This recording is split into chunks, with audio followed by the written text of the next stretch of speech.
moi, je suis un représentant de la société civile. Certes, j'ai un mandat de président de la Chambre d'agriculture, mais aujourd'hui, je pense que les politiques, les habitants de la circonscription, comme tous les Français, ont aussi un désir d'envoyer des gens qui sont à leur image demain à l'Assemblée nationale. Parce que des fois, et on le ressent quand même dans les discussions, encore ce matin, sur le marché, des gens nous disent, mais c'est vrai qu'on a l'impression que nos politiques ils sont complètement déconnectés des enjeux de terrain, des enjeux qui les touchent dans leur vie au quotidien, et ils ont envie d'envoyer des gens qui les représentent et qui soient à leur image. Moi, je trouve que les propos de Sébastien Gardette sont blessants.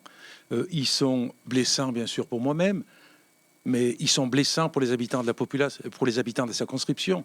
Bien franchement, je crois être vraisemblablement le député de France qui non seulement travaille le plus actif, c'est reconnu nationalement, mais en plus de ça, le député de France qui travaille le plus la citoyenneté, au plus près des habitants, en organisant régulièrement des échanges, en coélaborant des propositions de loi. Tout mon travail parlementaire, il se nourrit du terrain. Et dire que je suis un député détaché de la population, je trouve que c'est pas seulement offensant pour moi, c'est offensant pour les milliers de citoyens qui travaillent à mes côtés. Et d'ailleurs, je voudrais faire une simple petite remarque. J'ai organisé depuis des années de nombreuses réunions avec le monde agricole.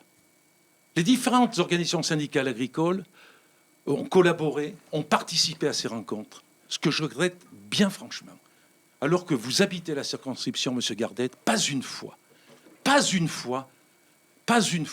vous êtes manifesté pour m'apporter ce plus, qu'aurait pu être le plus du président de la Chambre d'agriculture. Une seule fois, vous m'avez envoyé un mot, il y a quelques mois, en me félicitant d'avoir obtenu à l'Assemblée nationale l'augmentation de retraite agricole.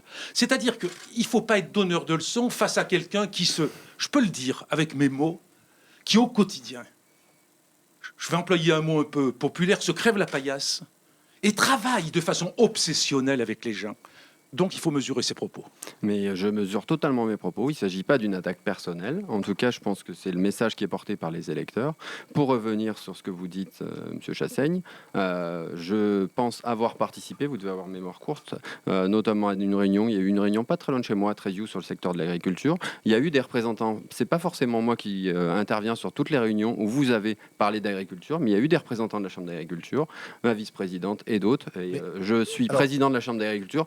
Je vous ai accompagné sur les réformes pour moi qui avaient un bon sens. J'ai su dire, et je pense que c'est ça aussi la force d'un politique, c'est quand une réforme elle est bonne et quand elle va dans l'intérêt général, il faut l'approuver. Et qu'elle vienne de droite, de gauche, du centre, des communistes, moi ça m'importe peu. Ma volonté, c'est que les choses aillent dans le bon sens et j'ai jamais renié et jamais dit le contraire, que vous n'étiez pas un homme de terrain, je le sais. On se connaît personnellement, mais après, il faut quand même aussi reconnaître que les habitants ont ce désir. C'est pas quelque chose contre André Chassaigne, c'est pas un débat de personne, c'est un débat de projet aujourd'hui, c'est tout.